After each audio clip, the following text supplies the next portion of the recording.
Legendary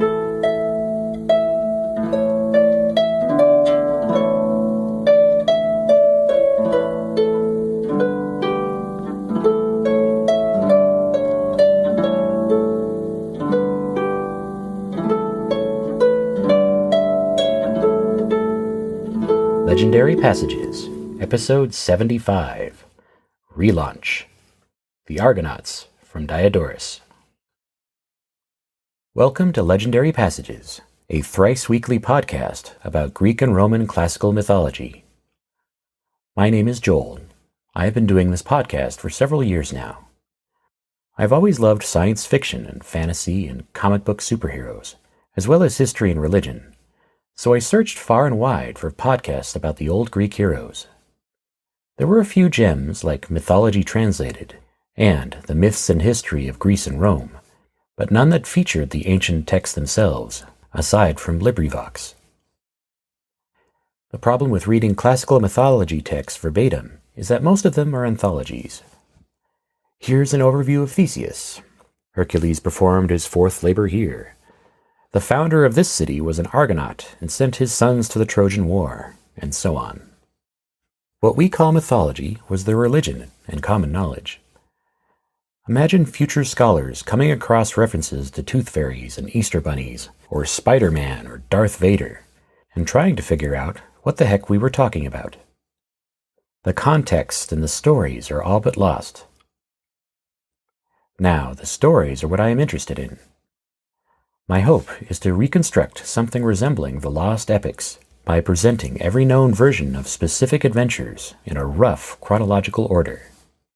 Between the similarities and the differences between the texts, perhaps we can glean a whisper of the histories that Greeks and Romans looked back on as the bedrock of their civilizations. These passages give us a window onto their culture, their own sense of history, and the beginnings of Western civilization. Now, the original incarnation of this podcast began with the best of intentions. I was doing research for books I was going to write about the origins and adventures of Hercules and Theseus, and their going on the voyage of the Argonauts. I was trying to sync up the timelines for their adventures, but I couldn't keep all the details in my head. Hence, this podcast. We started off with the early adventures of Hercules, then Theseus, then Minos and Crete. But then I went back to re-edit and improve the original episodes, and added more stuff on Hercules, an overview of the Argonauts, more Theseus, lots and lots more Hercules, and it all became a messy anthology, just like the original texts. So, for the foreseeable future, instead of organizing stories in groups of 6, we will hear more long-form story-based collections of 25 passages each, starting with this one. The episodes will still be less than 15 minutes long, but I will try to put them out 3 times a week, ideally publishing 12 a month. The larger scope will give a better sense of where we are going, and more incentive for me to put them out regularly. With the bigger format, I can now fit in actual drama and plays. I hope to recruit others to participate, otherwise I'm just talking to myself.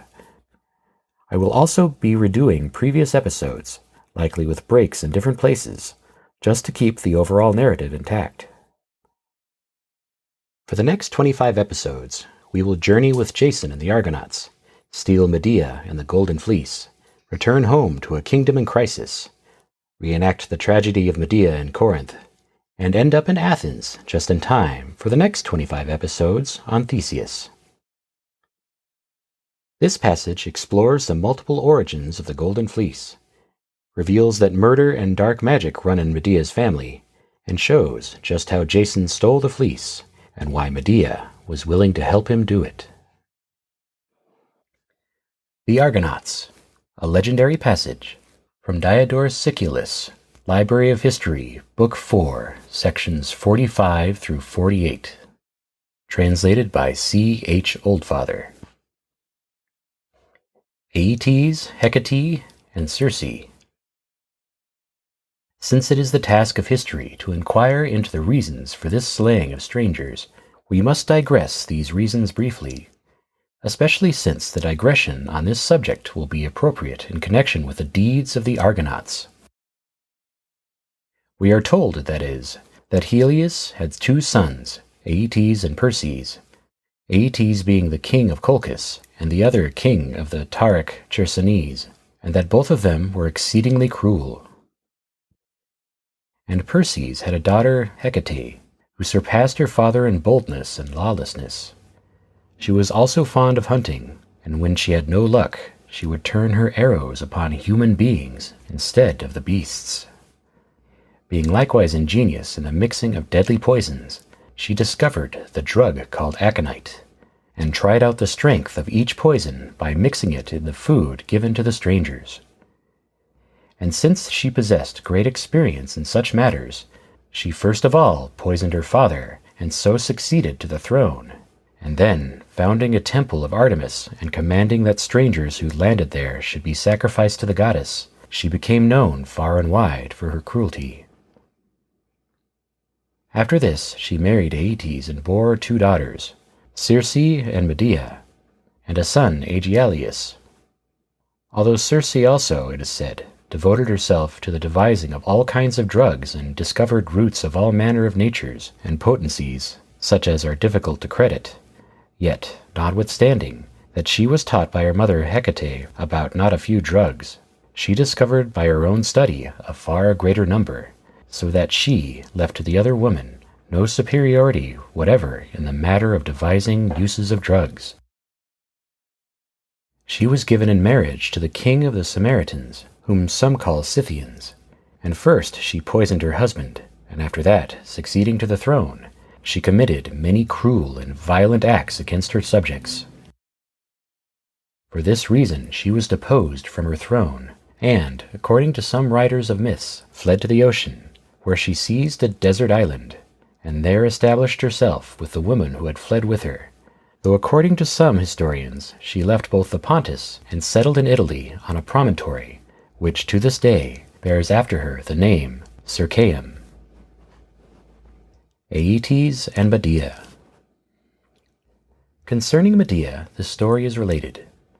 From her mother and sister she learned all the powers which drugs possess, but her purpose in using them was exactly the opposite.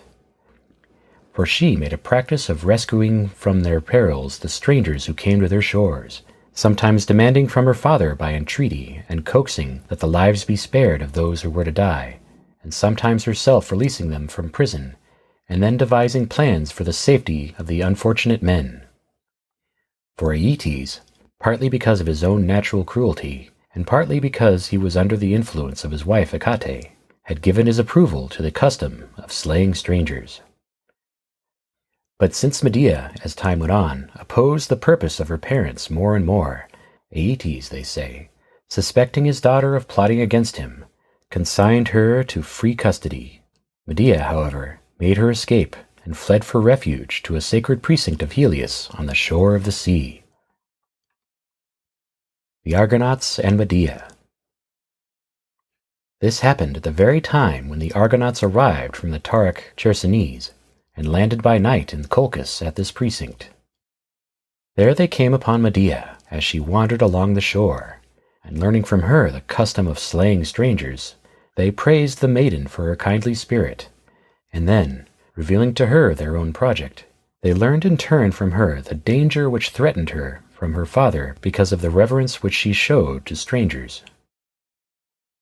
Since they now recognized that it was to their mutual advantage, Medea promised to cooperate with them until they should perform the labor which lay before them, while Jason gave her his pledge under oath that he would marry her and keep her as his life's companion so long as he lived.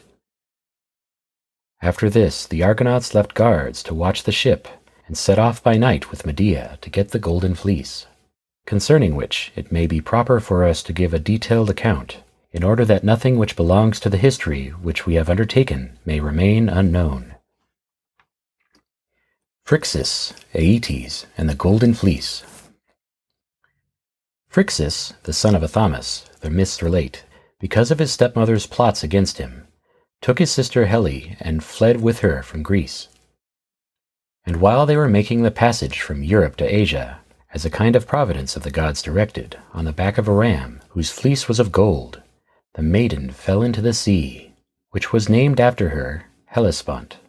But Phrixus continued on into the Pontus and was carried to Colchis, where, as some oracle had commanded, he sacrificed the ram and hung up its fleece as a dedicatory offering in the temple of Ares. After this, while Aeetes was king of Colchis, an oracle became known to the effect that he was to come to the end of his life whenever strangers should land there and carry off the golden fleece. For this reason, and because of his own cruelty as well, Aeetes ordained that strangers should be offered up in sacrifice, in order that, the report of the cruelty of the Colchi having been spread abroad to every part of the world, no stranger should have the courage to set foot on the land. He also threw a wall about the precinct, and stationed there many guardians, these being men of the Tauric Chersonese. And it is because of these guards that the Greeks invented monstrous myths.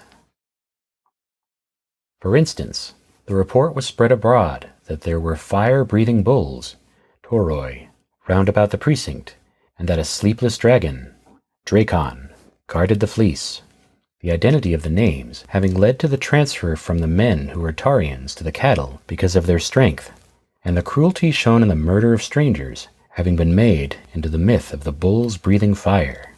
And similarly, the name of the guardian who watched over the sacred precinct, which was Drakon, was transferred by the poets to the monstrous and fear-inspiring beast, the dragon. Also, the account of Phrixus underwent a similar working into a myth. For, as some men say, he made his voyage upon a ship which bore the head of a ram upon its bow, and Helle, being troubled with a sea-sickness, while leaning far over the side of the boat for this reason, fell into the sea.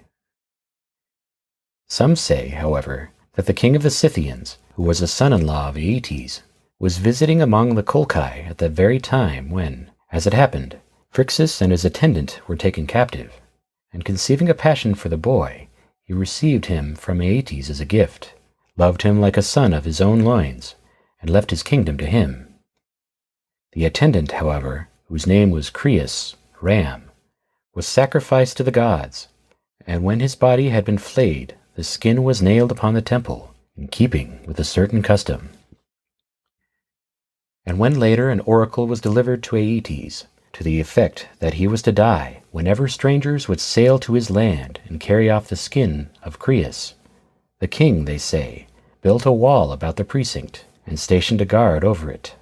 Furthermore, he gilded the skin in order that, by reason of its brilliant appearance, the soldiers should consider it worthy of the most careful guardian.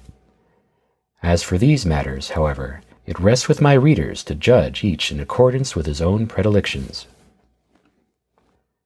The Argonauts and the Golden Fleece. Medea, we are told, led the way for the Argonauts to the sacred precinct of Ares, which was 70 stadies distant from the city, which was called Sybaris, and contained the palace of the rulers of the Colchi. And approaching the gates, which were kept closed at night, she addressed the guards in the Tauric speech. And when the soldiers readily opened the gates to her, as being the king's daughter, the Argonauts, they say, rushing in with drawn swords, slew many of the barbarians, and drove the rest, who were struck with terror by the unexpected happening, out of the precinct, and then, taking with them the fleece, made for the ship with all speed. Medea likewise, assisting the Argonauts, slew with poisons the dragon which, according to the myths, never slept as it lay coiled about the fleece in the precinct, and made her way with Jason down to the sea. The Tauri who had escaped by flight reported to the king the attack which had been made upon them, and Aeetes, they say, took with him the soldiers who guarded his person, set out in pursuit of the Greeks, and came upon them near the sea. Joining battle on the first contact with them, he slew one of the Argonauts, Iphitus, the brother of Eurystheus, who had laid the labors upon Hercules. But soon, when he enveloped the rest of them with the multitude of his followers, and pressed too hotly into the fray, he was slain by Meleager.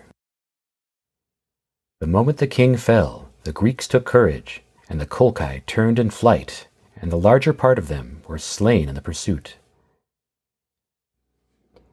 This passage continues with the Argonauts journeying home, but our next passage is about why Phrixus ran away from his stepmother Ino.